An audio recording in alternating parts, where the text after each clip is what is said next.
তারাও মনে করেছিল এই হাসিনা যতদিন আছে তার মৃত্যু পর্যন্ত তাকে ক্ষমতা থেকে সরানোর কোনো শক্তি নাই। ফাতাহুমুল্লাহু মিন হাইসু লাম ইয়াহতাসিবু। আল্লাহ বলেন যে এই ধরনের পরিস্থিতিতে আল্লাহ এমনভাবে পাকড়াও করেন যেটা ইতিপূর্বে কেউ কল্পনাও করে নাই। সেভাবেই আমার আল্লাহ পাকড়াও করেছেন। আবাবিলের মতো ছোট্ট ছোট্ট ছাত্ররা তারা বুকের রক্ত দেওয়ার জন্য রাজপথে নেমে আসলো।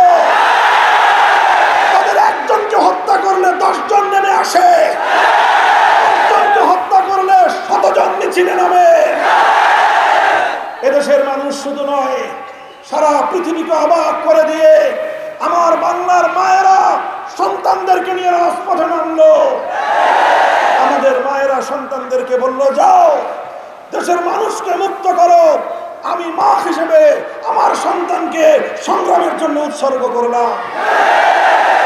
স্যালুট জানাই বাংলাদেশের সেই মায়েদেরকে, যে দেশের মায়েরা তাদের সন্তানদেরকে অন্যায়ের বিরুদ্ধে, জুলুমের বিরুদ্ধে যুদ্ধের ময়দানে পাঠাতে পারে। সেই জাতিকে দাবায় রাখতে পারে না কেউ।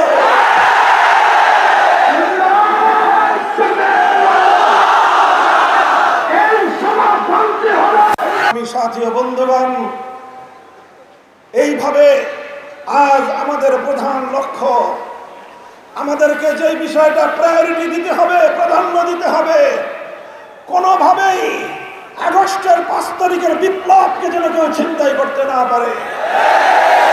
বাংলাদেশের ছাত্র জনতাকে আমি একদিকে যেমন সালাম জানাই, অপরদিকে তাদেরকে আমি সতর্ক করতে চাই। তোমরা সতর্ক থেকো, তোমরা হুঁশিয়ার থেকো, তোমরা তোমাদের সূচিত ঐক্যকে দৃঢ় এবং মজবুত রেখো। কোন ভিনদেশী অপশক্তি, দেশ বিরোধী কোন চক্র যেন তোমাদের মধ্যে বিভেদ তৈরি করতে না পারে।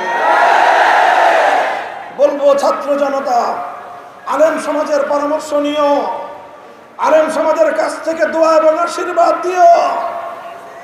আলেম সমাজকে বলবো, আপনারা এই বিপ্লবকে সমর্থন দিতে থাকুন, এই ছাত্র জনতাকে আপনারা পরামর্শ দিতে থাকুন, তাদেরকে দিক নির্দেশনা দিতে থাকুন।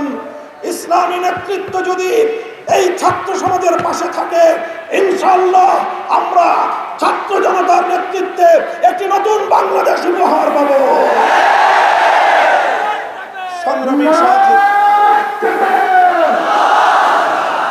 সংগ্রামী সাথী ও বন্ধুগণ, শেখ হাসিনার কথা বলতে গেলে হৃদয় কেঁপে ওঠে। রাগে ক্ষোভে সকল রক্তগুলো আমাদের মাথায় জমাট বেঁধে যায়। শেখ হাসিনা বাংলাদেশে রাজনীতি করেছে। শেখ হাসিনার 50 বছরের রাজনীতির মৌলিক 2টি দর্শন ছিল।